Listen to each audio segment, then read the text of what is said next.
KPCC രാഷ്ട്രീയകാര്യ സമിതി ഇന്ന് ചേരുവാൻ പോവുകയാണ്. പല തട്ടിലാണ് നേതാക്കൾ ഉള്ളത്. അതിനിടയിൽ മാറ്റിവെച്ച രാഷ്ട്രീയകാര്യ സമിതിയാണ് ചേരുന്നത്. ഹൈക്കമാൻഡ് ഇടപെടലോടുകൂടിയാണ് യോഗം വീണ്ടും ചേരാൻ തീരുമാനിച്ചിട്ടുള്ളത്.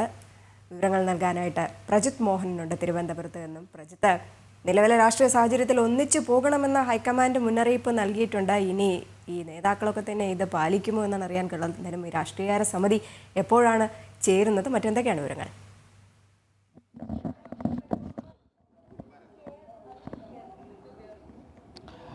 VD സതീശനും K സുധാകരനും തമ്മിലുള്ള അധികാര വടംവലിയുടെ ഭാഗമായിട്ടാണ് കഴിഞ്ഞ ഞായറാഴ്ച ചേരേണ്ടിയിരുന്ന രാഷ്ട്രീയകാര്യ സമിതി നടക്കാതെ പോയത്. കാരണം നേതാക്കന്മാരുടെ അസൗകര്യം അറിയിക്കൽ, യോഗങ്ങളിൽ പങ്കെടുക്കാതിരിക്കൽ തുടങ്ങിയിട്ടുള്ള വലിയ പ്രശ്നങ്ങൾ ഉണ്ടാകുന്നു. പിന്നീട് ഇതിൽ വലിയ പരാതി പ്രളയമുണ്ടാകുന്ന സാഹചര്യത്തിൽ ഹൈക്കമാൻഡിന്റെ ഇടപെടൽ വന്നതോടുകൂടിയാണ് ഇന്ന് ഉച്ചയ്ക്ക് 2:30 രാഷ്ട്രീയകാര്യ സമിതി ചേരാനുള്ള തീരുമാനത്തിലേക്ക് പോയത്. ഹൈക്കമാൻഡ് ഏതാണ്ട് കർശന നിർദ്ദേശം തന്നെ നൽകിയെന്ന് പറയാം.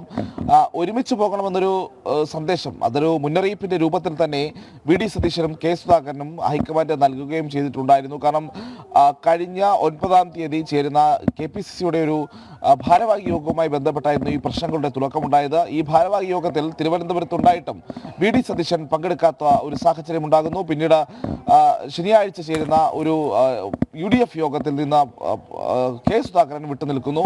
പിന്നാലെ രാഷ്ട്രീയകാര്യ സമിതി ചേരുമ്പോൾ അതിൽ VD സതീശൻ തനിക്ക് അസൗകര്യമുണ്ടെന്ന് അറിയിക്കുന്ന ഒരു സാഹചര്യം ഉണ്ടാകുന്നു. അങ്ങനെ അതോടെ ആ യോഗവും നടക്കാതെ പോകുന്നു. ഇവിടെയാണ് പ്രശ്നങ്ങൾക്ക് അല്ലെങ്കിൽ ഒരു വലിയ ഇടപെടലിലേക്ക് ഹൈക്കമാൻഡ് പോയിരിക്കുന്ന ഒരു സാഹചര്യം ഉണ്ടാകുന്നത്. പ്രത്യേകിച്ച് തിരുവനന്തപുരത്തെത്തിയ AICC ജനറൽ സെക്രട്ടറി, സംഘടനാ ചുമതലയുള്ള ജനറൽ സെക്രട്ടറി ആയിട്ടുള്ള KC വേണുഗോപാലും അതോടൊപ്പം തന്നെ കേരളത്തിന്റെ ചുമതലയുള്ള ജനറൽ സെക്രട്ടറിയായുള്ള ദീപദാസ് മുൻഷിയും ഹൈക്കമാൻഡിനെ പരാതി അറിയിക്കുന്ന ഒരു സാഹചര്യത്തിലേക്ക് പോകുന്നു. കാരണം ഈ രണ്ട് നേതാക്കൾ തമ്മിലുള്ള രാഷ്ട്രീയ വടംവലിയുടെ ഭാഗമായി അല്ലെങ്കിൽ അധികാര തർക്കത്തിന്റെ ഭാഗമായി കേരളത്തിൽ നിർണായകമായ രാഷ്ട്രീയ യോഗങ്ങൾ പോലും പങ്കെടുക്കാൻ അല്ലെങ്കിൽ രാഷ്ട്രീയ യോഗങ്ങൾ പോലും നടക്കാത്തൊരു സാഹചര്യത്തിലേക്ക് കാര്യങ്ങൾ പോകുന്നു.